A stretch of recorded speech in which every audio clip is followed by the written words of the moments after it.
സിനിമാറ്റോഗ്രാഫർമാരായ അൻവർവ് masters Kamal Haasan നായകനാക്കി സംവിധാനം അരങ്ങേറ്റം കുറിക്കുന്ന ചിത്രത്തിന് തിരക്കഥയൊരുക്കുന്നത് മലയാളത്തിന്റെ പ്രിയപ്പെട്ട തിരക്കഥാകൃത്ത് ശ്യാം പുഷ്കരനാണ്. കമൽഹാസന്റെ കരിയറിലെ 237ാം ചിത്രമാണിത്. ഈ ചിത്രത്തിന് തുടക്കം കുറിച്ചിരിക്കുന്നു.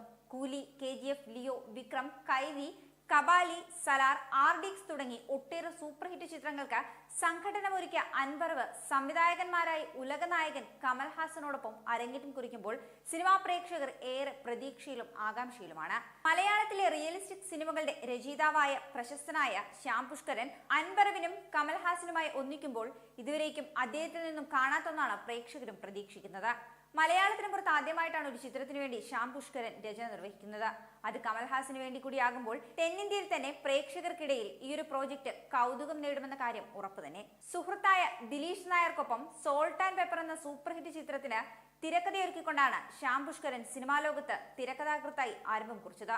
പിന്നീട് മഹേഷിന്റെ പ്രതികാരം, മായാനദി, കുമ്പളങ്ങി നൈറ്റ്സ്, ജോജി, തങ്കം, റൈഫിൾ ക്ലബ് തുടങ്ങിയവയ്ക്കും തിരക്കഥയൊരുക്കിയത് ശ്യാം തന്നെയാണ്.